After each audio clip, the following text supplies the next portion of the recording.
Get it right this time, yeah? Yeah, I will, yeah. Then here we go. All right, it's the Gift of Gaming podcast, and on this week's episode, we're finally able to do our games club of Clair Obscur's Expedition 33. It's all ahead of us here on this week's episode of the Gift of Gaming podcast.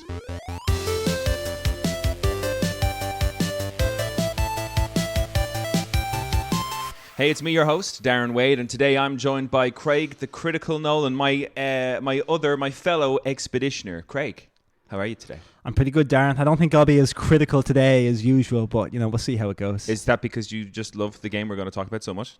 Yes, almost universally. Yeah, it's one of those ones. So it's going to be hard to I mean, I am going to criticize, make no mistake, but this is a very, very good game, and I'm still beaming with joy every time I play it. Before we get into our, I wouldn't exactly say, our review, but our chat, you and me haven't finished the game. We're both very much at the epilogue of the game, kind of around the same point. But before I get into it, I have a gripe I'd like to pick with Nintendo. Just before you came up here before. Nice. Yeah. Before you came up here, before we started doing this episode, I was looking at ordering the Switch 2 GameCube controller, because my GameCube controller that I have for the Switch 1 is broken. I can't seem to get it fixed. I was like, okay, maybe I'll invest in this other one. In order to order it, you have to sign into your Nintendo account. And unfortunately, my laptop, for whatever reason, doesn't remember whatever it was. I don't remember the password, so I did the usual, hey, forgot my password, Nintendo, send me that link to reset it. Got the link and it said, oh, you want to reset your password? Give us the Google Authenticator 6-digit code. And I was like, oh, okay. Open up my phone. There I have Google Authenticator attached to my email. Enter the code, not valid. Enter the code, waited for it to refresh about 6 or 7 times. Enter the code each time, doesn't work. I was like, okay, well, what can I do now? It's like, well, you can't use your authenticator code, try this. And then it was asking me for my backup Nintendo IDs, which I remember I got sent fucking 5, 6, 7 years ago around the time of the Switch, where they give you a list of 20 codes and you can use each of them once to access your thing. I have no idea where they're saved. And because I have no idea where they're saved, I cannot log into my Nintendo account right now. Okay. I have tried all the support things. It's all stupid AI fucking bots telling me, does this answer your question? I was like, fuck no. I still can't get into my account. So I am so annoyed that something as simple as I forgot my password, give me a verification thing to change my password is no longer acceptable. Did you feel like it was necessary to tell me that, of all people, because I'm the critical Craig person? Is that why you wanted to get that off your chest? Because I'm like, that's so unlike you to just start complaining right out the gate. I'm like, am I rubbing off on you or something? Maybe a little what bit. Happened it there? was just that I was before the podcast, I was like, oh, I'll do this thing. I'll order the controller. Just That'll buy be it in nice. the shops. But will they have it in the shops? That's the thing. Probably, yeah. Because the only place you can order from currently, the only place I could see that it was available to order from was from Nintendo. Just get an Amazon account. Maybe. I mean, maybe. Just do it. Yeah, I guess. The only problem is I don't think I can, and I haven't now, okay, I haven't done a whole lot of searching in this, okay, but I don't know if I can order it from anywhere else until June 5th. So Nintendo allows you to pre-order the controller, so it'll be sent out to you for release day. I don't need that for release day. It was just one of those things I was ahead of the thinking of, but I don't know if I can order pre-order the controller from anyone else. I don't know. The GameCube controller, just so you know, is overrated. The C stick is in a terrible position. It's useless for first-person shooters. So if you're ever to play one of those, it's just for Smash Brothers. Bad out of luck. It's just for Smash Brothers. Just for Smash. Okay, it's just for Smash Brothers. Just for Smash Brothers. That's fine. You can borrow mine in the meantime. Okay. Yeah, I guess it's just not. Yeah, I couldn't believe how difficult it was for me to fucking change my password. That's just companies. That could have been anyone. You'll use your password for any company ever, and you might get something like that. But I've got two-step authenticating stuff for a good few things. To log into my network in the job, I have a two-step authenticator. All those authenticators work. Okay, in my job they don't. They never work. Wow. I hate them all. Okay, yeah. So it's just whenever this happens, no matter who it is, it's awful. It's just going to be a shit time. You're going to have a bad day. But now I'm worried I can't log into my... So I can buy a Nintendo GameCube controller maybe from someone else. That's not the problem. My worry is I can't log into my Nintendo account that I've had for years and years and years. And I'm just like, oh, now, in fairness, they don't do the points. Need it for anything. They don't do the point system anymore, which is fair. But I don't know. I'd like to go in there, maybe check some of... I don't even know what information is available there. I'll log into mine and show you, but I haven't logged on to my Nintendo since I got the Switch. There's no reason for me to do so. I think I logged in. There was a time where they were doing a points or a coins system, and you could get free stuff. I think I got a Zelda coin sent out to me at one point. A coin? Yeah, remember, you know. That sounds terrible. It wasn't worth it, man. Pointless. You're better off, man, in the long run. That was my gripe. I mean, listen, before we get, are you playing anything else other than Clair Obscur's No, Exhibition it's 33? taken all my. I was trying to get through it so that I could do like a full review, but I haven't. I have to. There's just. It turns out there's way more side content. You know, in typical Final Fantasy or fashion. end game content. Yeah, really, like content before the final boss. Yeah. You know, so I didn't want to complete it yet. I wanted to do all that stuff. So I probably played about 60, 70 hours, but it's just not enough. You know, because I want to do so much and there's so much there. Yeah. So I'm not going to give an official score, but I am going to give a score. That's not my. I've finished the game official score, but yeah, you're not giving the same boat. Right. Well, I suppose, Craig, we might as well get into it. I'm sure we'll have plenty to talk about. So today on the Gift of Gaming Games Club, we're talking about Clair Obscur Expedition 33. This is a 2025 turn-based role-playing game developed by French studio Sandfall Interactive and published by Kepler Interactive. Very much inspired by the likes of, I'd say, Persona 5, Final Fantasy 10. I'm a massive fan of Persona 5, and like the UI is just taken straight from Persona 5. What they did do, and what the Persona team need to do, because that's Atlas, what was Atlas's follow-up game to Persona 5? The one Neo Phantasium or something like that? No. Metaphor? Refantasio. Everyone loves that game, whereas this, like, as good as that game was, and it was even nominated for Game of the Year and stuff like that, like, Clair Obscur shits all over that, like, in every way. It's way better. And it's mainly because the combat from Persona 5 hasn't evolved at all to fucking Metaphor. Like, it's pretty much the exact same with just a couple of different things, but it's essentially, it's always just like winds damage, light, medium, heavy, dark damage, light, medium, heavy. Your health goes up 25%, damage 25%. Like, it's everything is one of those things, and there's nothing else.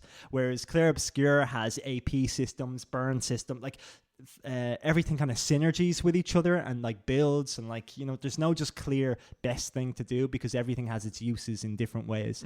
And like Persona games just don't do that and haven't evolved combat wise since there. So like, it borrows a lot, but it elevates in such a great way. It's definitely its own thing. It's like, it's 100% it's its own thing, and it's like, it's taken a lot of what the best things from a lot of our favorite games, even like RPG games we're growing up. Again, like this, even in the ability learning system feels very Final Fantasy 9. The Picto system is very Final Fantasy 9. But like in Final Fantasy 9, even the Picto, like those abilities were just like, am I immune to stop, to sleep? They're crap. Like, they don't whereas mean in this, anything. they're just whereas really in this, they're all useful or do something great to your combat. So I figure what we should do is the first 10 to 15 minutes of this, maybe 20 minutes of this, we're going to go non-spoilery, so that anybody listening to the podcast can say whether or not it seems like it's something that they'd want to pick up. After that, we'll go full spoiler mode. I can do my best, but yeah. We'll allow. So I guess there was certain things I wanted to talk about when I look at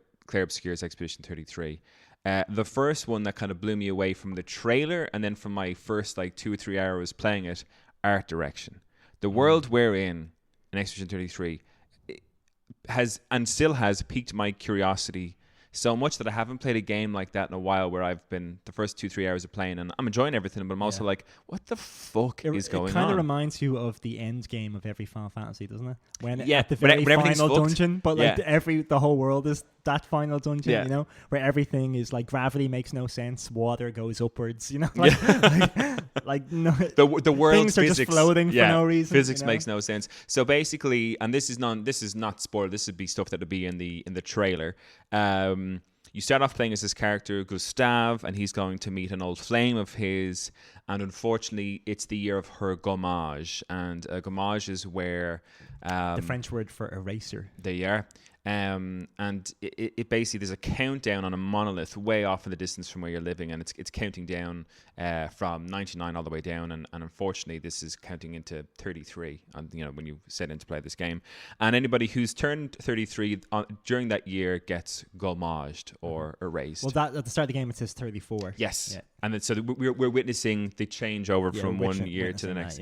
And so his love disappears, but he's part of what's known as the Expeditioners, where each year they get volunteers of all age groups, I mean, not children, obviously, but, young enough, to head out to the monolith to try and defeat someone who's known as the Paintress. So she'll stop this countdown, stop the fact that people are dying all the time, and maybe they can go on to live their lives. That's how the game starts. And you don't get any more. You don't even get that information. That's just something you would have figured out, from the trailer. But the game gives you nothing. Yeah. And it's very exciting to just talk to people to figure out what kind of world you live in, what are the people like, what are they thinking, and just farming that information at the very beginning of the game is a lot of fun because you really just have no clue what's going on. The world's just, you're walking around you, there's a really, what we say, warped Eiffel Tower in the background. Oh, it looks brilliant the way it's all crooked over to the side, so you can tell that the world has been shifted by something, torn apart. Everything's kind of fractured, and that's what I loved about the opening for the game in terms of the mystery. The world it was like watching the beginning of a movie and just being like, well, what is this even about? What's going to happen here? Is this our characters just going to jump out and be like, let's go on an adventure? Oh shoot, no, something really terrible has happened. Our adventure's fucked. But unlike, because the RPG usual mechanic, Darren, is you wake up in your family home, your mom and dad are out and you're having a great time, and they tell you to chop wood, and then you go up to the mountains to chop wood, and then when you come back, your whole town has been burned to the ground, and you go on your adventure from there. That's your typical RPG trope. This is absolutely nothing like that. Absolutely nothing. You're already just in the middle of this gomage that's been happening for 67 years. And it doesn't really follow the classic hero's tale where you are the chosen one. It's you're not a character who's new to it. It's not like you're playing as someone who just arrived at this world. Yeah, they're all just living the usual. Every single character you play as has spent their whole lives here. So you don't have that kind of perspective of a newcomer to all of this. So who you're playing as isn't asking the questions you wish they would. So you could figure things out. You're like, well, of course I'm not going to ask these questions because they've lived in it. Which Why would is they a good ask? narrative for not having to tell us the information we want. But it sucks for us because we would desperately love to just ask the playable characters a bunch of questions if we could. And it's funny because you and me, when I was really keen on playing it, and I think I said it to you to get on board, this is a great game. And the first time we were talking to each other after we played the first couple hours, where the two of us were just like, tell us what the hell is going on. And not in an overly frustrating way that we're not getting fed the information, just in a curiosity, a level of curiosity about the world that I haven't had in a very long time playing a video game. So the likes of, I'm trying to think, Persona 5 would have been the most recent one in terms of I wasn't familiar with the Persona series before I got into that. That's why I was curious as well. But that story's been told, anybody who's been playing Persona games would know kind of how the Persona side of things works. I wasn't. But outside of that, I can't think of a game that I was playing. There was a part of me that was morbidly interested in what the story of Death Stranding was, but I didn't care enough to play that game to ever figure that out. Do you know that kind of way? And to me, it just still seems like it was too bonkers. Well, yeah. I mean, I got about 40 hours into Death Stranding. I was very near the final boss, and then I watched a 20-minute video explaining the story, and then I said, I'll never play this again. Because it's way more convoluted and stupid than even Metal Gear Solid 4. And the gameplay and what you're doing is kind of fun, but he just couldn't help himself. No. He couldn't help himself being fucking stupid. He'll never make a movie. He says, I want to make a movie. He will never do it because he's shit and he can't write at all. He's just a terrible, terrible writer. Brilliant director. It's a shame he's not at the hands of Metal Gear Delta, because I tell you, Darren, I say it every single week, it's going to be shit. Yeah. Well, I hope it's just been patched up that it just plays better and looks better and nothing else has been done to it. Then I'd be okay with it. We'll wait and see. I wouldn't play it for that. Not a chance. You're not going to have any of the cool music or any of the cool Kojima stuff. Oh, yeah. Well, wait and see. But in terms of world building, this game does it in a very interesting way. Through the entirety, and again, we won't get to spoilers just yet, but the entirety, even now, I'm on the epilogue, and there's still a lot of stuff that I was like, I wish I knew how this worked, how some of this worked, and at this point we've been given a couple of twists, a couple of big story moments, but it still leaves a huge world. And it is cool that it's not all explained, but you do get there are these kind of crystals that you pick up which are left behind by previous expeditions, because there's been about 50 expeditions before you. Not exactly 67, because as you can see in the charts, that after Expedition 0, they actually didn't do any expeditions for 15 years. Yeah. And then it starts up again. So Yeah. like there's been one every year since then. But every now and then you might find a crystal which kind of leaves like a voice recording of the previous expedition and what they did. And you can kind of tell what kind of adventures they've had. Like, because every one of these could have been a game in itself. Like every one of these teams have led a different life, have like went through a different set of circumstances to like and try they're and so, get to the end. What I love about this game is kind of, and not in a weird I love things that are grim, but like there's a real hopelessness or helplessness to the what's going on in the world. One of those expeditioners' diaries that you're talking about, I picked up one. It was on an island on the world map, and there was these cool submarine-looking things all wrecked up on the island. And their report is basically, oh, damn it, I can't believe we spent the entire year, you know, our whole plan for this year was to do submarines this time to maybe get further and closer to the Paintress. But we ended up crashing on this thing. All the submarines are doomed, and we're all just going to starve on this island. And that was an expedition. Yeah. I'm like, fuck, could you imagine planning for that for a year, and that's how it goes? But everything like that it's such a challenging world to live in, that every expedition that's gone before you has come a cropper for a multitude of horrible reasons. And there have been a multitude of reasons, and some aren't terrible, and some even found solace kind of at the end, you know, like they've all led very, very different lives and had completely different expeditions, and some at the end were like almost accepting their fate. And like there's very much that element of passing on what you've learned along the way for the ones to come after. Yeah, like for the first 20 hours of the game, what is Gustav's, or what is the expeditioner's quote? For those who come after, it's I mean, it's a great line, and it makes sense, because at first I had no idea. Do you know, when you're running around and you see this little circle thing while you're playing the game, and when you press square at that, you teleport to it. For the first 20 hours, I had no idea what that was or why it was doing that. You know? Yeah. But then, like, I came across a bunch of expeditioners who were like the building crew, and like they were Expedition 67, and what they were doing specifically was going around trying to make it easier for other expeditions to get a foothold in some of these areas. So they were building these like handholds for the mountains and things like that, and part of it was building those little circular things that you could teleport to, and beside their corpses were a bunch of those teleport things, and I was like, oh my god, they were the ones bringing these around the map that I could teleport to a place quicker. I had no idea what the hell that those things were, and that realization was really cool, that like I'm being helped along the way by all those people who died ahead of me. Trying to get there, in many different ways, small or big, but it's all there. Like there's hope in that, like there's a guiding hand. There's always progression, you know. As dark as the game may seem at times, because it seems like there's no hope, there are the people who came before, gave their lives just to give you even the smallest bit of boost, if it's just a handrail on a fucking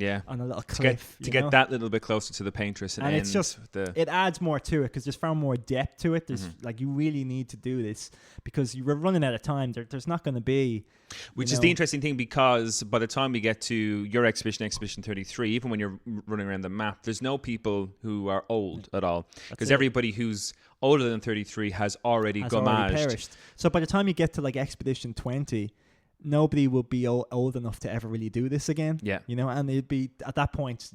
Like, I think it reached the stage in the game by 33. If you talk to people, like even your love interest, she doesn't want to have kids, because she's like, why would I have a kid if that kid could only live to be like 12 or 13 years old before it dies? So now it's reached a stage where the idea of even having a kid is a bad idea, because you're just sending them to their doom. Yeah, you know? or not necessarily. Like, maybe your kid could be around when they figure out or defeat the Paintress, but the problem is that the parents will never be able, they won't be able to spend time, because they will either just, well, they should probably be volunteering for the expedition because it's the only way to save everybody, or they're close to being gommaged. So if you have a kid, you might get 3 or 4 years with the kid before either you gommage or you go on an expedition. So there's this real kind of like well, humanity is winding down. Yeah. This is Expedition 33. There'll be maybe 3 or 4 that come after you, but that's it. Then humanity's lost. Yeah. You know? Yeah. And there's that real sense of dread that, like, oh, guys, we have to get this right. We can't. Yeah. And like, it just adds so much to the world and the stakes before you've even played the game.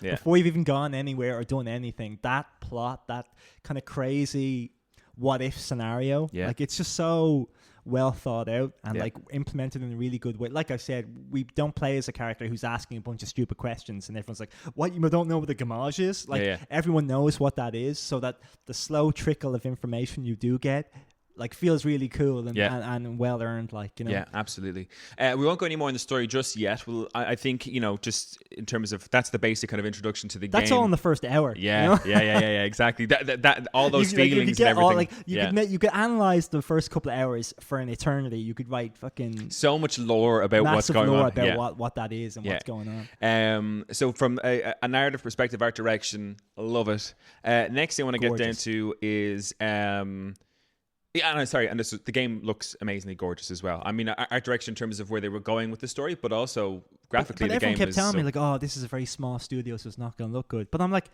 looks better than it looks better than most games I've ever played. And maybe it's because it's just a backdrop a lot of the time, so you're just kind of running along these kind of. But the lighting in the game is it's superior to so many things I've played right now. Like, I don't know how is it just because it's Unreal 5 and people have finally figured that out? Maybe, I wonder, or because like that, and I think it's one of those things that we take for granted maybe in AAA games that go through development hell, and like this Standfall Interactive, the team behind it.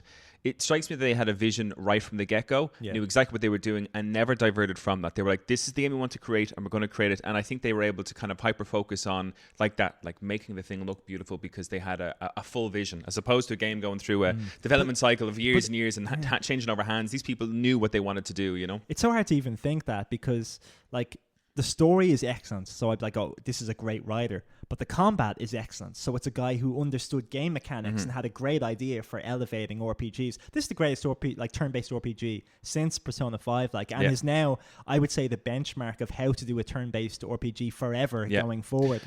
Well, you know? on that, I'll take that as a good segue. We'll go on to the next part, combat. And again, we won't go too heavy spoilery things just yet, but from a base level, for those who haven't played it and are listening to this and think they might, it's a turn-based RPG in all its classic fashions, but it's implemented and it seems so simple, two very engaging ways for you to never really step away from that constant turn-based battle. Okay. One is a parry or a dodge, so when an enemy attacks you, they're very much... it's a time-based, turn-based combat game, so you really have to pay attention to the attacks and how they move of all the enemies to either parry or dodge their attacks. And the game also is when you're using skills or attacking, it will give you prompts to press. I think it's just the X button. That one I like a lot less. Especially because they're so easy to do that you would never really miss any of those. It's pretty much just press X twice at the right and they're moment. just a bit distracting. And because I don't know when they're going to pop up. I'm constantly looking out for it. And the animations of my attack look so brilliant. Yeah. But I can't focus on that because I'm waiting for the X to pop up on the screen to press it. So sometimes I'm like, the animations in this combat are beautiful, but I'm missing it. Yeah, sometimes I just want to not press X at all just so I can sit back and enjoy the actual attack being given. So it's introduced those two things, which are simple in theory, but when executed as well as this game has done, it has made the combat so enjoyable.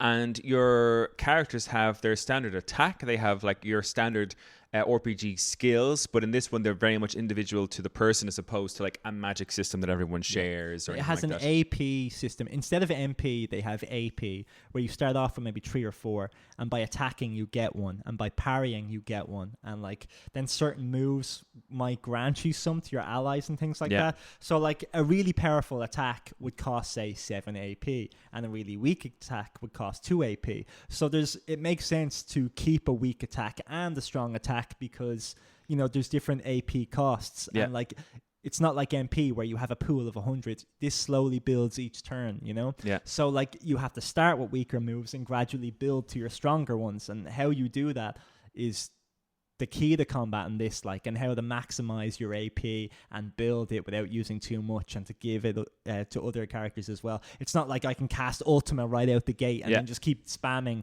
In pretty much every RPG that there is, you'll just use the same thing over and over again because it's successful. And this, you really, and I always feel oh man, I don't have enough move slots. I wish I had more because there's so many moves and they do so many different things that I really want to use more of them. Yeah, absolutely. And I think that some of them look so cool, some of them are so so individual to the character that you really develop bonds with the characters in terms of, Luna is your magic user. She's quite cool. She floats around the place and she's got like a weird looking kind of weapon, and she holds on to these things called stains that when she uses some of her magic, her weapon captures these stains, which can be combined with other magic to make them more powerful, or even you can like throw them all into one skill move called like Mayhem, where she blasts all those elements at the enemy. So, and that's just one character. Yes. That's just one character's kind of, what would you say, gameplay loop almost. Yeah. But each character has their individual. She could even be played as a healer, or Yeah. like a specific earth damage dealer, or like lightning or whatever. Like even last night, like I have my setup for Lune, which is, like you said, using that Mayhem ability, because I just think it's OP as hell. But then I was just thinking to myself, you know what? I never use earth element. I want to see what that looks like. And her earth attack, she just like scooped up rocks from the ground and fired them at him, just like Toph did in Avatar. Her movements are real airbender as well. She has bare feet. It looked like she was an airbender firing all these like things. And I was like, oh man, an Avatar game should be done just like this. That's how Toph should attack. That's how Lune attacks. And it looks amazing. And now I have a bunch of earth attacks on her moveset just for now, so that I can just watch what they do. Because it's so visually pleasing to like watch some of these attacks. And she's a great character. We won't go into too much into it right now, but she's one of the early characters that you're introduced to and that's on your team, and just quite interesting. She's kind of the real like brains, she's the black behind, and white mage. Yeah, and the brains behind the operation. Brains, someone who's like developed. She's the scholar. She knows a lot about everything. And she's the one who's like, well, I think this is the best way for Expedition 33 to do their job. So she's a cool character, magic based, again, loads of different ways to use that. For ages at the beginning of the game I used her as a healer, and that was great in itself, but she's got so many great abilities then thereafter that now I'm just kind of she's my strongest character now at this stage. You go on to a character like Maëlle, who you're introduced to right from the get-go, with the character you play as called Gustave. And Maëlle is kind of like a fencer almost. She's a sword, and her certain ones of her skills move her into different stances. Different stances mean different things, and you can kind of combo the stances onto each other. Certain character effects or enemies, if they're like burnt or something like that, some of her attacks against burnt characters or defenseless characters, anything like that, will change her stance or make her moves more powerful. Mm-hmm. So she's a real cool one to play as well. Like again, her moves the animation of all of her stuff looks amazing as well. She just kind of floats through the air she's like a ballerina with a sword. Yes, like it looks fantastic how elegant she is and how like acrobatic she is with the blade. Mm-hmm. And so it's an absolute treat to watch Lune or Maëlle's attacks. Yeah, but my character is Verso. Like he is my boy, and like just because I came up to the final boss and I'd learned, well, not the final boss, the kind of the big bad, and I learned just a brand new attack before I fought the boss, so that when I went in, I was using it for the very first time, and I was just captivated. I was like, "Oh my god, I have you! You are nothing!" That type of where the boss thinks that they're the shit, but I'm like, "No, I learned this." Look what move I just learned. You're going down. Yeah, you have no chance against me. And Verso's kind of like I quite like Verso. His stuff is based on getting his rank up for his. So his kind of skill and power builds over time. Yeah. So like pretty much with everyone, because you need the AP to unleash bigger attacks, you need to slowly build. But with Verso, he literally is doing that. Like he has a rank D, C, B, A, and to S. And I think it was only yesterday, the day before, the first time I ever got to S, because none of my moves required me to be an S. I was just like, I have loads of C rank moves and B rank moves, and I was just using them all willy-nilly, And then I just getting better at dodging, and then get better at building the rank. And then I was like, maybe I'll unlock a couple of these S rank abilities, see what they do. And boy, do they change the game. Like if you were good enough to just dodge and not get hit, you are rewarded massively for it. And he even has, and we'll get on to Pictos in terms of the abilities and the skills that characters use now in a second, but one of the Pictos you can use is that your character becomes more and more powerful until they are hit. Yes. And I used to have that on Verso. And I was telling you before, rather than learn how to dodge, which has a greater window to use, I straight away from the game was only using parry, so that I was just me. Yeah, I only started using parry recently, and but the reason is because I only thought if you parried, you got 1 AP once per turn. I did not realize you could parry 3 hits and get 3 AP. I didn't realize that until like 2 or 3 days ago, and I was like, really? "Oh my god, I've been missing out on so much AP." Because like with certain characters, especially even at the start of the game, there's certain enemies that will come at you and they'll have like 3 or 4 moves in a row, and if you can parry each one of those, you get a cool looking counter attack, which is very powerful, and B, an AP for each one of those parries. Yeah. So by the time it comes around to your actual move, You're locked and you loaded, could be ready to go. and hit them with a big Yeah. attack. Yeah, so I very rarely got big attacks from my like first 50 hours of the game. Yeah. We got one of the other characters we haven't really spoken about, Gustav, who you start the game with. They introduce an interesting mechanic as well for this turn-based game that all of your characters have, which is called a free hit, where you hold L2 and you can aim to shoot at the characters. And certain enemies will be holding something, or as part of their design, you can spot a weakness, and if you can shoot it, it like causes some sort of glowing orb or something. Yeah. Some have a lantern. If you blow up the lantern with a free shot, it's double damage. There's one little floating guy that's just holding up a mine, and it's just so if you obvious shoot the that mine, if you shoot that, it'll blow up. Yeah. So at the start of the game treats it quite easy. They're literally like kind of showboating. Look at this bomb. You weakness. want to shoot this bomb. I'm telling you. You're like, what happens if I shoot that? And like everyone dies. You're like, oh, brilliant. So that doesn't take up your turn, but it does take up AP. So you can kind of combine that with your skills and your normal attack with each character to kind of do extra damage.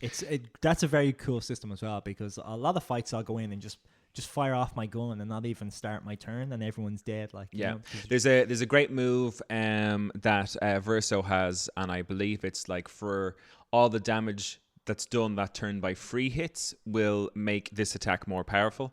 I remember there was one time where he was on like maybe A rank or something like that, and I got Lune to like we had like this point 2 or 3 characters had 7 AP before him. I just got them to free hit the shit out of the enemy, and then got Versa to go into attack, and it was so strong. And at that point I couldn't break 9999 damage, but if I could have, it would have been amazing. But so the characters, and that's the kind of the skills and how the characters are different. But kind of briefly on the characters without going too far, and I won't spoil other characters that come into the game just yet, but I love the characters. I love, at the beginning, there's less of them getting to know each other, but as the game goes on... You were dead right when you told me that would open up a bit more. Because my biggest criticism when we spoke about this a couple of weeks ago was that the characters, they're just not talking to each other enough. Yeah. They're only really focused on what they need to do and where they need to go. Yeah. So they're not having one-on-one dialogue. They're not really chilling out. Yeah. But it was only immediately after that point in the game where I was that they actually introduce a part of the game where you can a relationship builder, essentially. Relationship building kind of thing, where at night, if you sit by the campfire, you can talk to each of the characters and build relations with them. And like that is the one component that was missing, and they do introduce it. It just takes to the end of Act 1 before they do. Yeah. But once they do, you really start to learn more about the characters, which is great in a great way, yeah. And they are very interesting. You know. We'll move on now, Craig, to the kind of each character, you have like a skill tree for their own individual skills, but then there is, and that's kind of standard. You build up skill points, you use them to unlock. The further you get to the tree, the more points it takes to unlock. Of course. It's okay. I don't think visually the skill tree looks amazing in that game. I think that could have done what maybe. I don't care what the skill tree looks like, you know. Well, yeah, I think for me, I was just looking at it being like, there's nothing really for me to enjoy here. Would have been one of my complaints that I would have. I mean, like, you know, like the sphere grid from Final Fantasy X. There's things that are satisfying to unlock. I didn't feel like it was satisfying to unlock new abilities. If you're going with a complaint on that system, for me, it'd be more though, and we're going to talk about Pictos, and I love Pictos for the passives, but I hate Pictos for the fact that they also have stat buffs on them, and you can only equip 3. Mm-hmm. And like for me, the Pictos should have been their own thing with no buffs, and you should just have had armor, like in a traditional sense. Because sometimes you're equipping a Picto, and you're just like, I want this. I want one because it has a cool ability, but it's only giving me 100 health. Yeah. Whereas you'll have a Picto that is useless but gives you 1,000 health, and I'm like, come on, I just want the cooler ability, like let me have that. You know? And that's the thing with Pictos. So how they work in the game is that you kind of pick them up throughout the world, and there's hundreds of them, and they're brilliant, and they are game changing, each one. And you have to equip them to a character. Only one character can equip them when you first have them, and after I think it's 4 fights, it becomes unlocked and an ability that anybody can learn. So you have 3 slots to pick Pictos. Anybody who has a Pictos in that slot, no other party can have that Pictos equipped directly to them. But that's only, you get that ability and you get the buffs associated with it. Yes. But the buffs aren't, like, I would remove the buffs entirely. Yes. I don't like that they're attached in that way. You basically want the ability, and with the ability you can have way more than 3, so you can equip 3 and they give you the buffs. Yes. But if you have these things called Lumina Luminous, points, yeah. and every character maybe you start off with like 30, and like different abilities cost a different amount of points, usually based on how strong they are. And these abilities are, by the way, the Pictos that you've learned. So once you've learned a Pictos, it becomes an ability that can be selected with your Lumina points. Exactly. Which took me a little bit to figure out when I first started playing the game. Especially at the start of the game, because you only have a few. So, and pretty much every one of them was already equipped to a character, so you can't really figure out that they're passive. Yeah. You know, but they are there to be passively, and you can increase your amount of Lumina points gradually over time. Like pretty much in every dungeon, you'll pick up a point here and there, and it'll always. But I always love getting them because I'm always like, oh, brilliant! I can make my character that little bit stronger now. Because there's, like I said, there's hundreds of Pictos, and they're also wildly different. Yeah, like one might be you'll do an extra 50% damage if your health is 10% or less. Yeah. So then you could, like, with a few more like that, you could build a build where like you're ridiculously powerful in the game, but if you get hit once, you're always going to die. You know. And there is another Picto that's called Glass Cannon, which means that you're 25% more powerful, but damage against you is 25% more powerful as well. Right. So there's all these kind of. I mean, one of the builds that I got for my character Mael at one point was she has an ability to cast Shell on the team. And the three kind of main Pictos that I gave her was that when she casts Shell, it lasts for 2 turns longer. When she casts it, it's 10% more effective. Oh, you got that one too. Yeah, nice. And when she casts it, she also casts Powerful. So anytime I got Mael to cast Shell on the party, it was a massive buff. Buff for everyone. Yeah, which was cool. And that's the way you can kind of design. So she almost became like... she's got this, a big support character for me, and I think just through one Pictos, you know, or one or two, and there's hundreds of these things. So like you can really just pick out 3 or 4 of these Pictos and like drastically change your build around it. And we haven't even talked about the weapons, but like the weapons, just like the Pictos, drastically change how you play as well. Big time. You know, like there are weapons that'll just like make you take twice as much damage, but like you do a bunch of like elemental or burn damage as a result, or it'll just make you play in a certain way. Like if you're CL, like some of her spells, like they cast this thing called Foretell, and if you consume some of that Foretell, you might gain health, which would buff your entire team. And there's like weapons that she gets that like doubles that or would make you not get it at all. And like even with Verso, there's like we said he had to go from rank D up to S. Like some of his weapons will start you in rank C or start you in rank B, and like just scrolling between 2 or 3 different weapons, the variance between them is insane. Huge. To the point where you'd be like, okay, I have to change all my Pictos. All 20 of my Pictos need to be changed to suit this weapon, and I can really change how I play. Last night was the first time I picked it up, and I was on holidays for a week. And it was the first time I picked it up in a week. And the first thing that I did, and I spent like 2.5 hours doing it, was resetting all my characters to be like, well, how do I want Mael to play? How do I want... And it was so cool. I had like Luna was this character now that her weapon was fire damage is 20% more effective, and all your fire elemental abilities are 2 AP cheaper and all that kind of stuff. And I was like, oh fuck, she's just like this fire monster type thing. So if you just think to yourself fire, and then just go into all your Pictos and all related your weapons, to fire, and like if you just lean into fire with the character, there's a lot you can do just with that. Like alone, and the variance is, as you said, there's so much, and like I even watched the video. Some guy who's at the very end of the game, and he's fighting the super difficult end game monsters, or Nevrons as they're called, the enemies that are in this world. And I just watched him, and he just got the gun out, and it was almost like a machine gun. Like part of what he was shooting was just giving him more AP points. It was this constant barrage, like a Gatling gun that he had. Where I am now, sometimes I will shoot, and like if I shoot the enemy 5 times, I might end up having more AP than when I started. Yes. Like that happens so many times because there's so many ways of getting back AP. Yeah. Like if you hit a hitting weakness, a marked target, inflicting a status effect for the first time, shooting an enemy that's already burned. Like these type of things will grant you more AP if you have those Pictos. So sometimes you could just shoot someone like 20 times. Yeah, just keep going. And then they'll just die. Like, and you haven't even started your turn yet, and you're like, wow, look what I'm after doing just by manipulating all this. Like to the point where they've definitely made the game breakable. If you like equip the right amount of Pictos, you could be an absolute god. And I loved the fact that when at the point I'm in the game, minor spoiler here for a Pictos that you can receive.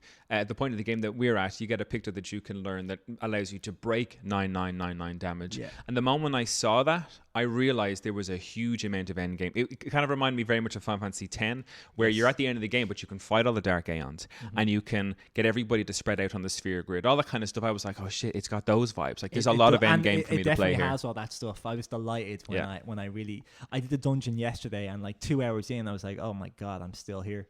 Yeah. It was like very much like a dungeon from the main game. Yeah. And the characters were even talking to each other every time I went into a new screen. And even when I got to the boss, there was a big, massive, lengthy conversation. I was like, this is still main story. It's just optional, you know? Crazy. So crazy. Before we go into our spoilers, we'll talk about like the story and what we love about the game now when we're each like, 40, 50 hours in, whatever it might be. Do you recommend Clair Obscur's Expedition 33, Craig? I would recommend it to everyone. I think it has something for everyone. Even if you're not a fan of turn-based combat, I think you could definitely get something out of just pressing dodge at the right moment and then just hitting it. Because what I will say, the game definitely caters to people who don't really know how to work the combat. Because if you just, and like you were saying, you were parrying stuff right from the get-go, I was just doing a dodge. But if all of your characters, if you just get good at pressing R1 as the enemy hits you, that's enough by itself to win the game. Like, yes. You know, because the counterattacks in the game so powerful, overpowered completely. Like the game wants you, if you're struggling in any way, to just use counter for everything. If all you did was hit R1, you would eventually win the fight because it does way more damage than your actual attacks. Yeah. So especially beneficial. now that I have the break 9999 damage limit as well. The first time I did the counterattack, I went, oh my god, like that did 5 times more damage than any of my other attacks like combined. And I was like, okay, the game really, it's basically like enemy is going to hit you, but just as it goes to hit you, press R1 and you'll be fine. And I think anyone could be good at that. You know, you don't have to be like reading all this type of stuff or learning this, learning that. It's just R1 when prompted, you know? Yeah. And you're not necessarily prompted, but it comes up on the screen. But the story is really great. Visually, it's really great. We didn't talk about the music. The music is fantastic. Sorry, the music is unbelievable, actually. Yeah, I spent a little bit of time when I was resetting all my characters on the menus. Anytime a song kind of went and finished at your camp, you've got like there's a music box. There's a music box, and you unlock tracks as you play through the game. I went and actually explored the music a bit last night because, like I said, I spent 2 hours easily just resetting all my characters, going through all the stats and everything, just going and changing the music. That's one of my favorite things to do in the game. Just resetting my stats. It's so satisfying. And like equipping things. I'm like, oh man, this really caters to my RPG blood. From my own perspective, I highly recommend this, as Craig said, to anybody, be it a lover of the JRPG or RPG franchise, turn-based combat lovers will fucking go mad for this. Like I've been craving a good turn-based game. We talked about how Star Ocean was meant to be, oh look at this thing, and there's just so little depth or soul to the likes of a Star Ocean, Sea of Stars. Excuse me. Yeah. Like if you played Sea of Stars for 2 hours and then played this for 2 hours, you'd be like the fucking you would give Sea of Stars like a 4 out of 10 at best. Like, and yet IGN and all those other places, they have it like an 8 or 9 or like excellent. Very and it just gets very boring very quick. Whereas this game, throughout the game, it's constantly introducing new things. But the combat is just so visually pleasing that like it's just. It feels good. It feels fight, it feels good. It doesn't feel like, oh, here we go. Like you're having fun. You're learning new things or implementing new skills or just watching the awesome attacks. Like sometimes if you dodge 3 hits in a row, sometimes you feel like a badass. Like you know. Yeah. And the more you fight enemies, the more likely you are to remember how their attacks went. So, like the first couple of times, you might get wrecked, you might get killed, but there's no real. Like if you get it just loads back up again and you're like 2 seconds away from where you don't lose like progress, you know. The idea is you lose a lot in the order of getting good, and when you get if you get annihilated by an enemy the first time, but the second time you manage to parry those attacks, the feeling, the just absolute pure bliss. Chris will be listening to this episode and he'd be like, would you guys just fucking play a Souls game already in terms of like that going back? Because what I don't like is those Souls games are just you running around reading a couple of books to find out the lore. With these, I have a team of how many other, I'm not going to say, but there's a team of us and we're talking to each other and there's cutscenes and we're like, it's not just exposition by this fucking scary ass looking monster that like doesn't actually talk, but when I kill him, he'll leave a little orb which will have some writing in it or something. I don't care for that. I want a good cinematic story. This one has. I want to be, after an hour of playing, I want to be able to put my controller down and just like watch it for a while. Soak it in. I just want that, you know. That's why I really used to enjoy the early Metal Gear games, because you know, you get through an area and be like, all right, cool, now I can just sit back and enjoy Watch the a cutscene cutscene for a while. It's kind of like this, I'm playing a game, but I'm also watching a movie / show type thing. And you very much feel that with Clair Obscur. And a final point on that before we'll move on to our spoilers. The game came out at 50 quid. You know, like 30 quid cheaper than your standard AAA price for a game now. And that alone is enough for me to say, you know, if you're nervous about paying AAA prices, fucking invest in these guys. Invest in a games company that's willing to make a game of this quality at that price. And just... It's just such... For what you're getting at that price is absolutely insane. My only critique is that I don't like some of the UI. The UI isn't great. Like, it's hard. You get used to it, but the UI isn't great in that you don't really know. Like, especially because I like to equip Pictos. Those are those things based on the Lumina amount they cost. So the ones you equip to yourself, i.e., those 3 that you could do. Yeah. Have them as the higher cost ones. I always try and make them the highest costing ones I can, but there's no way to see how much it costs when you're equipping it. You have to exit out and go back and into Pictos. I hate that. Yeah. That really, really bothers me. But again, this is a €50 game, so I just push that aside. You know, if they had charged me €80, that would have been maybe 0.5% off the review score. But in this, I don't give a fuck. Yeah. You know, it's like an extra 30 quid if I want that. No, that's fine. You can keep that out if that's if I can still pay 50 quid for this, you know, because that is just such a small price. I expected way more glaring issues or problems or visual bugs and everything for a 50 quid game. I was like, the reason they're doing this is maybe they think the game isn't long enough or isn't looking good enough. But I mean, it plays better, it looks better, it sounds better than most AAA games that there are. Like, you know, so I don't know why they even charged the 50 quid. They could have easily charged the 80, and I'd gladly have paid it. But because they've charged the 50, they're getting a better review score. It's just the way it is. You know? I'll put a warning now for all those listening. That is our non-spoiler review or recommendation for our listeners who haven't played the game. If you haven't played the game but don't care about spoilers, please listen on. But at this point onwards, we are talking spoilers. So log off now. So just stop the episode unless you've played, because unless you're weird and you just want to hear it's getting like no, just don't. I'll sacrifice everyone listening if that's what it takes. Like, you know, it's just too good to have ruined. Going into spoilers now, Craig, or spoiler world. We are at the end of the game. Essentially, we just have kind of one battle left where we are. We've gotten to a point where we have defeated the Paintress, which is the, you know, what you think is the goal of the game, but there's it's like in Final Fantasy X when you've just defeated Unalesca. We're like at that point, you know. We have the airship, if you want to call it that, you know, and now we just can basically go anywhere we want in the world and kind of finish up some kind of like side quests and side content before going off and doing the final battle. But the final battle is there should we want it. Yeah.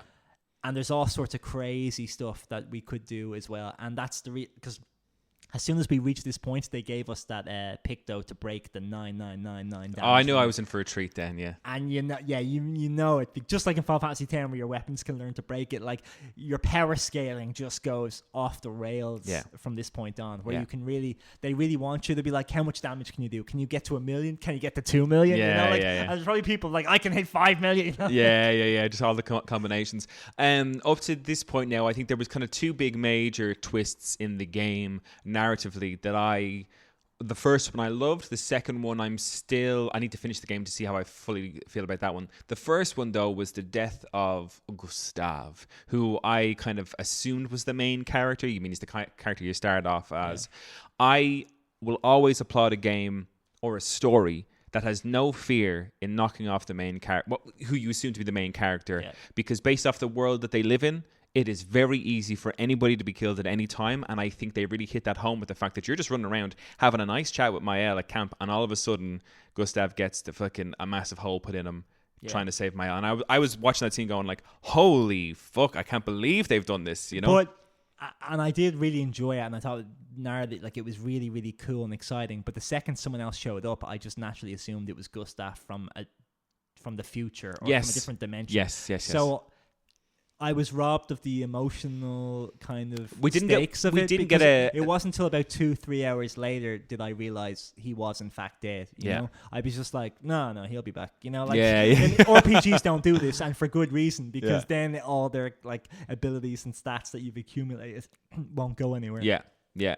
But that was a really good. Again, I think as well as setting up the game. I didn't want to say this at the start of the episode, but when you arrive at the start of your expedition, and there's meant to be, I don't know, is there like 40 people on this expedition Something with like you? that, yeah. And you arrive, and this character Renoir, who's an old guy, Yeah, just some old man. yeah, and he's just some old dude, and just fucking wipes the floor with He everyone. starts killing people, and then very similar to say Berserk with the Eclipse, all sorts of like the Nevron show up, Yeah, and they're not just ordinary Nevron. These are the like biggest, baddest of the Nevron. Because I've actually gone back to that area where your ships touch down, and even now I can't beat those guys. Like Really, yeah? they are. So I liked, because it kind of can feel weird how like you arrive on a beach and like you lose like 30 plus members, and then you can go 100 hours without losing anyone else, you know. But in this, like they were actually that area, or maybe Renoir summoned them, but like that beach is full of the worst, most strongest Nevron that there are. You know, those ones with the kind of hands over their face. yeah, and the Like, cutscenes and I everything. cannot beat them. They are Yeah. ridiculously powerful. So I like that continuity in terms of like, oh no, they weren't just This little was pussies. This was a bad place to land. This was a very Yeah. bad place to land, and they were very unlucky. And other expeditioners didn't land here and landed in other places and didn't face this kind of immediate Yeah. annihilation that Expedition 33 face. And kind of story-wise, we've had a major twist. Kind of just literally at the point that we had a major twist in the story arrive just before you go into kind of fight the painters, or just after you fight the painters. And that is that. And I don't know how I feel about this one. I need to finish the game to see how I feel about this one. Yes. But it's So basically, I'm not sure of her exact power because she didn't immediately bring Gustav back to life. Mael, yes, who is now known as the painter. So if anyone who's finished the game or knows towards the end of the game that we're at, we are all trapped in a canvas. A painting. We are all. This is just. It's they woke up and it was all a dream, which I never love as a story plot. But on this one, I'm still curious as to where it might go. But what it did show me, so it basically there are in the real world groups known as painters and groups known as writers who seem to be at loggerheads with each other, and we know nothing else about the main world apart from that. And the painters and writers seem to have some sort of supernatural abilities. In the case of painters, they painted this canvas that's come to life, and basically your character Verso, who comes in after Gustav dies, Immediately after. yeah, Too soon. Too soon. It should have been 2 hours Yeah, later. yeah. He causes a fire in the house in the real world that kills him, and his mother, in her grief, spends a huge amount of time creating. Well, I think Mael started the fire and he saved her And died. and she was just left horribly burned. Right. And then in the grief of all of that, the mother just kind of goes into Verso's painting and just kind of takes control of it and recreates Verso and lots of other characters. And basically everyone in that world is a creation of Verso's mother. And the gommage is Renoir, her husband, trying to stop her, because what she's doing is just creating all these people that don't really exist, and it's probably not good for her health and probably not good for them in terms of, She's just grieving, and Renoir's come in, and he's trying to basically bring her out of this world by shutting it down. Yeah. So he's using his power to try and destroy the painting. Yes. And she's using the last of her power, which is counting down from 99. It's kind of like this is all she can. This is as much time as you can have to stay in that world. Yes, because she before can't hold off Renoir, who is systematically taking people out of. So So the gommage, he destroys. Oh no, sorry, he's not doing that. No, sorry, continue. the gommage is essentially Renoir taking that group or that age group of people out of the paint, like just deleting them from the painting because it's not good for his wife to be suffering this grief. And although I don't like the whole we woke up and it was all a dream or this is a fake world, I do really love the idea that this has all been made through someone's grief. I find that quite I an do interesting. enjoy that. Yeah. That's what someone might do, like just to keep hold of their loved ones. 'Cause we would do anything. So like when you have that as the emotional reasoning, you can kind of, well, it's hard to argue that someone might do something crazy to be able to see their loved ones again. And once that twist comes in, all of our characters now know that they're not exactly real. The only when I thought about this last night, Darren, I just thought, do you know that there's only in the entire game there's only 3 real characters in the whole thing. You know, That is Renoir, no, Maya. Renoir's not real. He's fake too. There's Maëlle, there's the paintress, and there's the curator, who is Renoir. Yeah. Renoir is also just a figment of Yes. like That's- she's the version she's- of him that has been created. Yeah. You know, Yeah. and same with Verso, he's not real, and Renoir isn't real, and Alicia isn't real. Yeah. You know, even Maëlle is her, but the real version of her. She got her memories back when they defeated the paintress. It was all pretty cool, but you know, it's hard to really kind of decipher without having completed it for real. But it was a very interesting explanation and means of showcasing what this all was. What I thought was really cool was when we defeated the paintress, you got that deadly cutscene where everyone arrives back in Lumiere, and it's all the of music the there was victory, so good, and everyone's like, "Hey, we've done it! We've done it!" This in many is ways, amazing. that could have been the end of the game. They could have Yes, just ended it there. and I thought it fine. was because I was rushing, not rushing, but I had 1 or 2 nights left to play it before I went to my holidays. And I knew this was the episode we were doing when I got back, and I was like, "Well, I need to finish it." And I was watching this cutscene, leaning back, being like, "Great job, Darren! You finally did it." And then everyone in this cutscene, everyone you think you've saved, because you've killed the paintress, there's nothing stopping Renoir's ability to kind of just destroy the characters in it, and everyone just gets gommaged. Yeah, Everyone you thought you saved just gets gommaged. And I was sitting there watching, going like, "Holy shit!" And I loved that, but wasn't so keen on the idea that it was like, "Oh, you were never real to begin with" type thing. I thought it was just like, "Oh, you fuck shit up." Mm-hmm. But that was a great moment. But then I was like, "Shit, I haven't finished the game," because you so what's gonna arrived. happen? Yeah. And part of me was just like, because then immediately after, it's just Moelle and Verso again, and I'm like, does that mean it's just us? Like, are my characters just gone? Yeah. A part of me was like, it would have been really cool if they were. Yeah. You know, like, Because you would have had those two and Monoko, because he wasn't affected by the yeah, Gamage. so it'd just be those 3 left. Yeah. And I'm like, oh my god, 2 of my favorite characters just removed again. But no, she kind of realizes that she's also a paintress, just like everyone else in the family, and she can use her power within the painting, and she brings Ciel and Luna back. back, but she also brings back a bunch of other people. Now, I haven't gone back to Lumiere, but it looked like she actually brought a bunch of them back to life. But it didn't. So in the cutscene, because you get like a montage of her going to all the places you visit and taking the chroma to do something with it, and then you got this cutscene at the end where it's them standing on a ledge looking out at the world map essentially, and all of these people walking behind her, but I don't know if they were truly living. That's my thing. So I don't know if she can actually... Oh, because she was able to bring Ciel back and Luna, I'm like, she can definitely bring them back. She was able to, in the scene where Luna and Ciel get gommaged, she, in her unknown ability, seems to save part of their soul in that moment that they're getting destroyed, which is why she's able to bring them back directly to life. And I don't know if this is just a big plot tool essentially, but she's I thought that too, Darren, just before you go, because Ciel is convinced, because I did her final companion mission chatting with her yesterday, but she now, because her and Verso had built a bit of a relationship, she's like, no, just so you know, I'll be getting my husband back, and Miel is going to bring him back, so, you know, I will see him again and everyone's going to be fine. So Ciel very much thinks that Maëlle can do this, you know, so I assume then, because we weren't really seeing what was happening with Maëlle, I think Ciel did see that, and she can see that, yeah, Maëlle has the power to bring back the people who've been gommaged. But her husband wasn't gommaged. He drowned, you know? So I don't understand. Does that mean then that Maëlle can bring anyone back in any form she desires? But this is the interesting thing, is that we haven't had Ciel have a conversation with Maëlle to understand that, like, has she even asked Maëlle if this is possible, or is she just sitting back waiting and be like, I know, but no, if a character believes something and they're not asking anyone why, it means that the writers intend for that just to be the way it is and don't ask questions. Okay. They use it in everything, you know? It just means if Ciel is acting confident about it, it means that that's the way this works, and that's their way of telling us, the audience, that that's how this works. You know? Just on, because that's kind of the story, that's where we're at. We don't know where it's going to end. We've got to go and stop the Renoir that is deleting everybody, essentially. We've got to kind of put a stop to him. That seems to be what the last battle is alluding to. But what it did give us was Esquier, who, anyone listening, is kind of like a creation of Verso's in the painting. He becomes your companion. He's essentially the guy you can walk, you sit on him when he walks around. At one point he learns how to break through rocks. At another point he learns how to swim. And at the end of the game he learns how to fly. So you now have full coverage of the world map, essentially. And we didn't mention it actually at the beginning of the episode, of the spoiler-free part.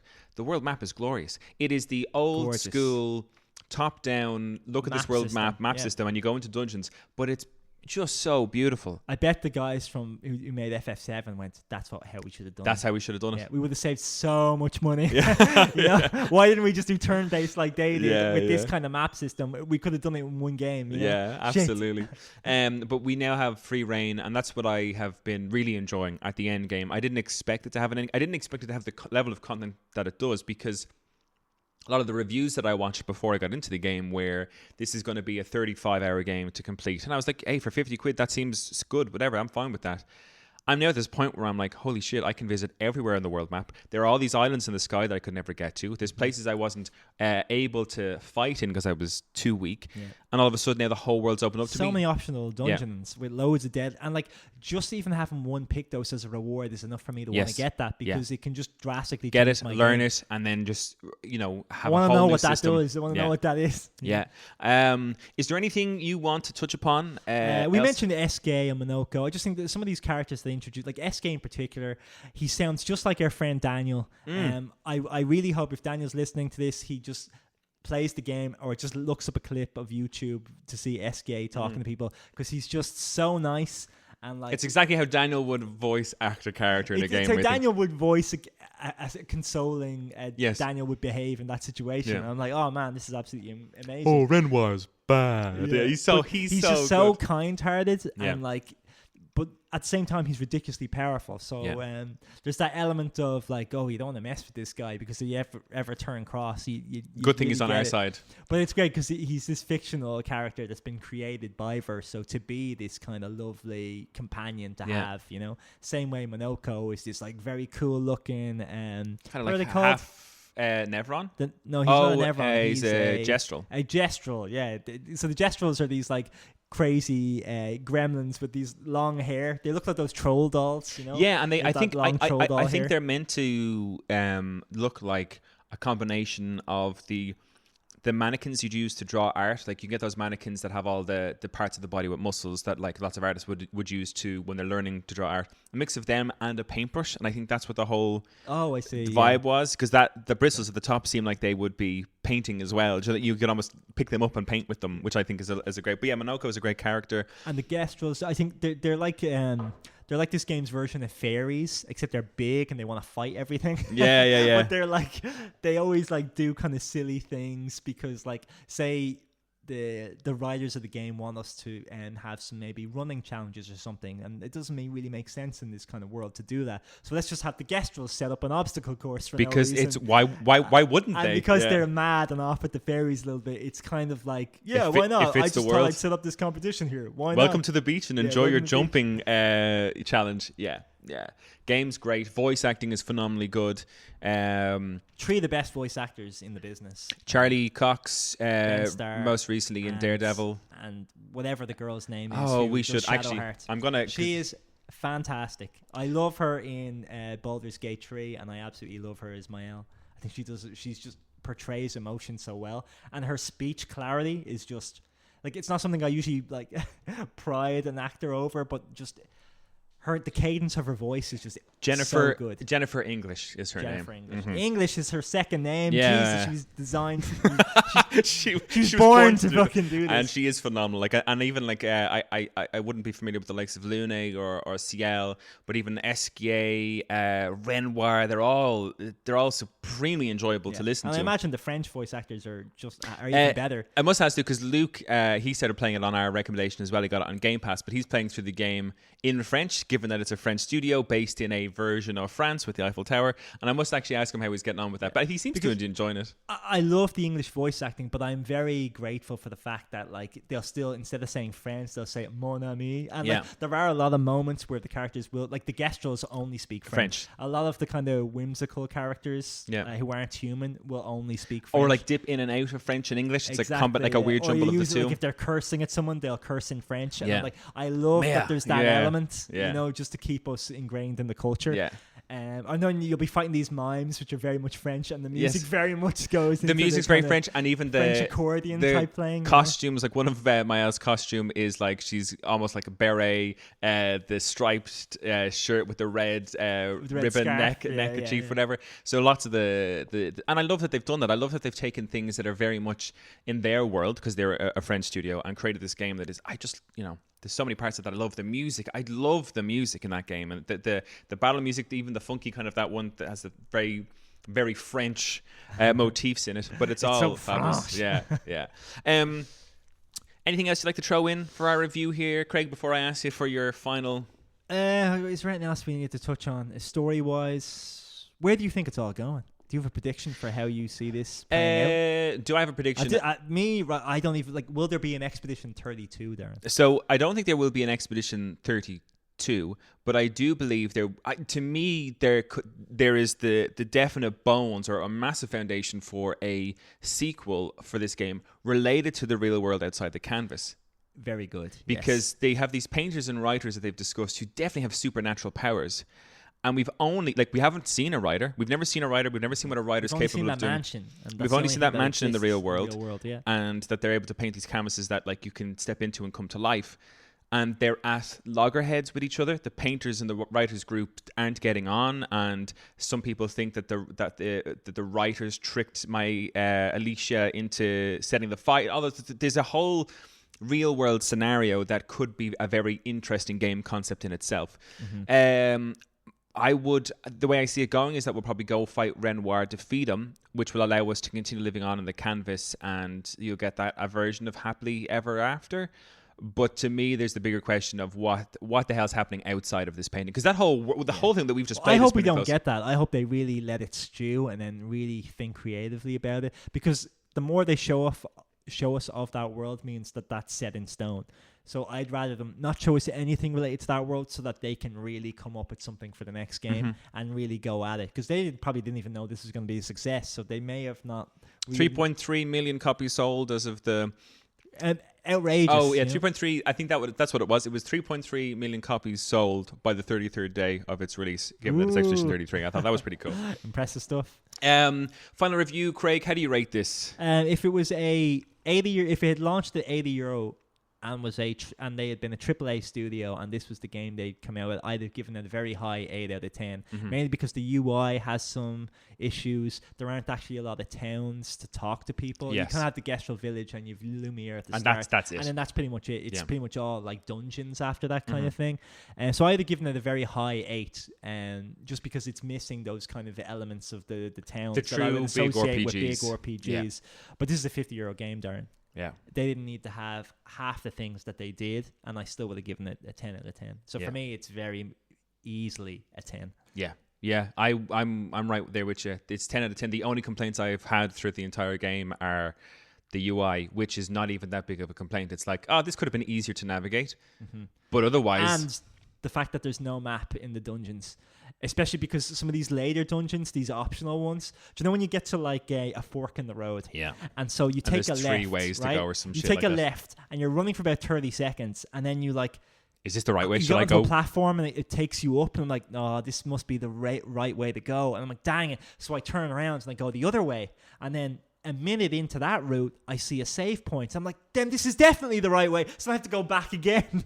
So like, I often go one way and then chicken out and go back the other way and then end up going back that way again. See, and like I keep like getting into that kind of weird moment where I'm not sure. I always want to go the incorrect way so I'll get the loot. Yeah. There's always loot. And there's in this game, there's loot. There's always Anytime loot. there's a fork in the road, it'll always lead to loot or the right way. Yeah. That's just how it works, and this game is full of those. Yeah. And there's like every dungeon has about 20 or 30 of those moments where I'm like, is this the right way or is it the loot way? And like I hate having to like, because sometimes I'll get into a battle and then I just turn, as soon as the fight ends, I'm like, did I come from this way or that way? And I'm like, see, for me, the map thing, as confusing that was sometimes, I really appreciated the fact that our HUD was left when you're wandering around the world, which is beautifully designed, beautifully lit.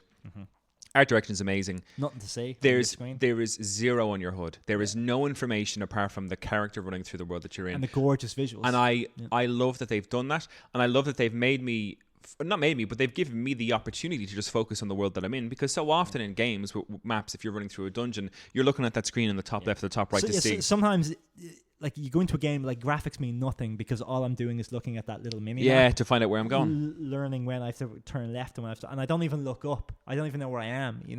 So like this game forces you to really look around, and it's worth looking around. And it is worth it. And like, I do think you should more games should pull back on the map a bit more, because you do get into a habit of just only watching that. Yeah. And I'm massively like, I played Final Fantasy VII Rebirth, and there's been loads of times where I'm just paying no attention whatsoever to where I am, and I'm just focusing on the map. So I think maybe going forward, other games maybe have a button that you can hold which will make the map pop up very briefly on your screen, and then when you let go of the button, it's gone. That type of thing, so that you just have to check it every now and then just to see if I'm going in circles. In Clair Obscur, there's been many times where I'm like, wait a minute, I'm definitely lost. I've been here before. 10 out of 10. I can't recommend the game enough. I think it's absolutely phenomenal.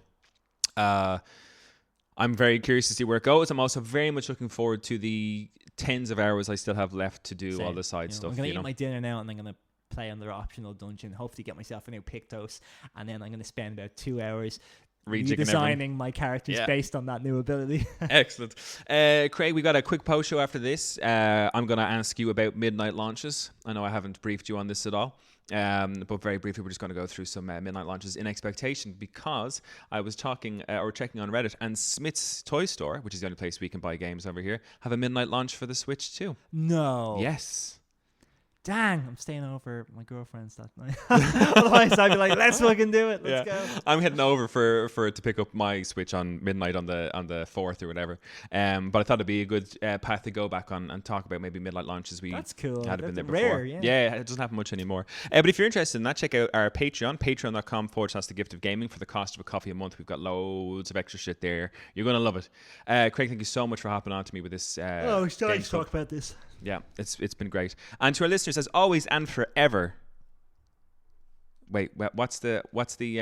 Please enjoy the gift that is gaming. No, that is the one. For those who come after, keep enjoying the gift that is gaming. Yeah, you need to implement that better. Start again. And for those who come after, keep enjoying the gift that is gaming. Oh, well Peace done. out. So cool.